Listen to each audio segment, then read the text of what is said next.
जो इतिहास राजा मान सिंह को महाराणा के खिलाफ हल्दी घाटी का युद्ध लड़ने वाले मुगलिया सेनापति के रूप में याद रखता है, वही इतिहास ये भी जानता है कि राजा मान सिंह कितने बड़े योद्धा और सनातन की धरोहर के रक्षक थे। किस्से कहानियां इतिहास नहीं होते, केवल इतिहास में रुचि पैदा करने का कार्य करते हैं। मगर भारत का दुर्भाग्य ये है कि यहां किस्से कहानियों को ही इतिहास मान लिया गया। उन्हीं की मेहरबानी है कि इस महान योद्धा को गद्दार जैसे शब्दों का भी सामना करना पड़ा। देवभूमि क्षत्रिय संगठन एवं सवर्ण मोर्चा की मुहिम में हम समाज के वीरों का वास्तविक चरित्र सामने लाने का प्रयास कर रहे हैं।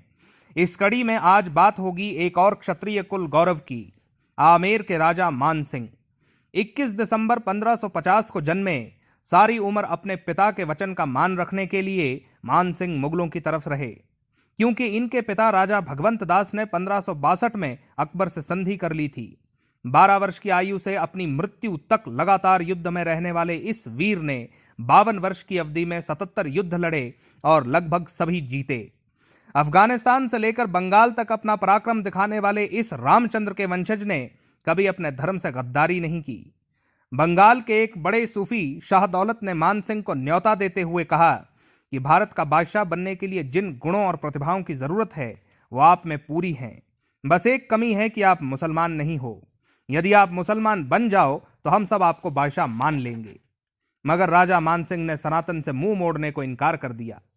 सन 1582 में जब बादशाह अकबर ने सारे पंथों की अच्छी बातें लेकर एक नया धर्म दीन इलाही शुरू किया, तब भी मान सिंह ने यह कहकर बादशाह का फरमान ठुकरा दिया कि सिर दिया है, धर्म और स्वाभिमान नहीं देंगे।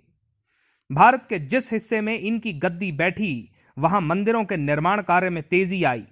वृंदावन का राधा गोविंद मंदिर, गया का महादेव मंदिर इनकी ही श्रद्धा के प्रतीक हैं। राजा मान सिंह इसलिए भी सम्माननीय हैं क्योंकि 4 धामों में से एक श्री जगन्नाथ धाम को नासिर खान से मुक्त करवाया। ये वही नासिर खान और कतलू खान थे जिनके राज में मंदिर को तोड़ा गया, पूजा बंद करवाई गई और श्रद्धालुओं के आने पर रोक लगी थी।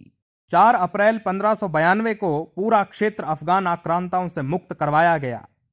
कहने और लिखने के लिए बहुत बड़ा इतिहास है, जिसके केवल कुछ अंश ही हमने आपके सामने आज रखे।